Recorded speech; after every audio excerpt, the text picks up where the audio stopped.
I'm going to talk about how learner-generated drawings can be used as a reading comprehension strategy. Learner-generated drawings are a way of giving a visual to a story. Um, Often it's thought of as like visual notes on something that's been being read to you or that you read to yourself. In many ways, the way that we're most used to it is seen in like science textbooks and things like that, where there's a model that you can see that helps explain what you're reading. I'm going to talk about how I use it in my classroom in three different ways. The first way I use it is in Spanish. So when I teach Spanish, I use it to check for understanding with their key vocab. So I'll write a sentence or two after teaching a vocab section. I'll use this as an assessment. So I'll read a simple sentence that includes at least one or two key vocab words, and then they will draw what they think they hear me say. Um, the other words that are in the sentences are simple words that they know or words from past units, and it allows me to check to see what they know, what they've learned from this, what they're retaining from past units, and kind of shows me what I need to reteach and gives my students a way of explaining Spanish without having to just sit there and translate because that doesn't really work, and especially with the age students that I use. So I'll read the sentence, then I'll give the students roughly 5 minutes to illustrate. I've used several times in here. It kind of just depends on my class, and I just kind of look around and see when it looks like everyone's done. It did take me several tries to teach the students to just kind of sit and wait patiently and quietly when they're done drawing. I also give them the option, I always encourage them, if I haven't asked you to stop, to go back and add detail to your pictures. Just kind of almost as a way to keep them busy while others are still drawing and thinking. In art, I use it a little differently. I check for listening skills, and I use it almost like a pre-test when I'm figuring out what to teach them to draw. So I'll give step-by-step instructions, and I'll be like, draw a sun in the top middle of your page. I'll give them a couple of minutes.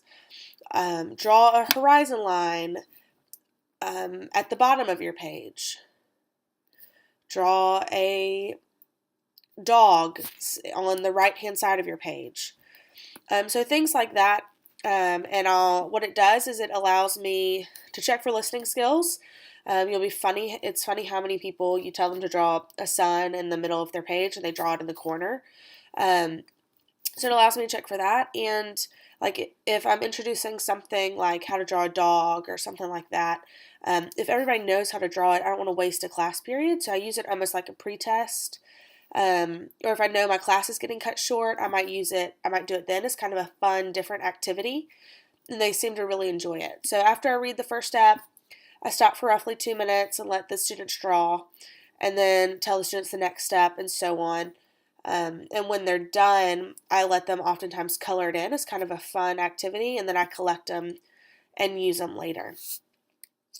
The learner-generated drawings I've also been using in my action research. That's really where I discovered it and kind of fell in love with the idea in a way. So in my action research, I'm using it to see if it can increase reading comprehension for a student with dyslexia.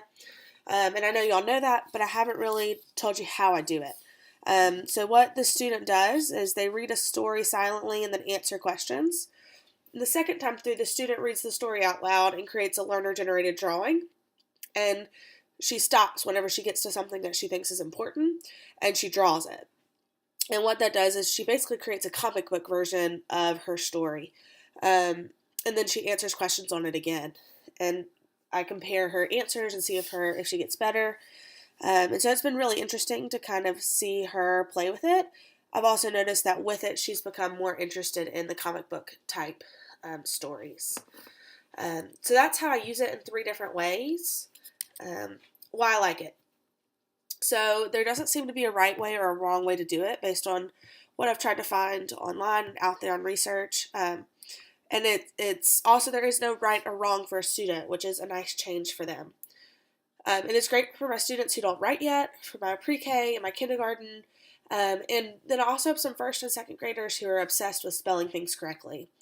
They don't want to sound it out, and they want it to be perfect. And so it keeps me from having to answer a question every 2 seconds on how to spell something, and it keeps them from being obsessed with spelling when that's not the point of the activity. It also allows for the students to explain something even if they don't know how to put words to it. This is especially true with like Spanish. Sometimes they don't really fully understand what words go with what, but they can show me that they semi understand by drawing a situation. It also works with art concepts. So when during art, after we draw, I might say color your Christmas tree with complementary colors. And so that's hard. It's hard for them to explain what a complementary color is, but they can show me, and so it allows them to explain themselves with things that they might not have the vocabulary for.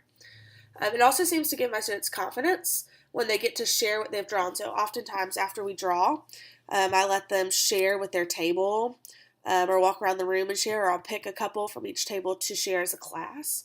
And they get so much confidence out of this, and then they see other ways of doing things, and it just really seems to expand their mind.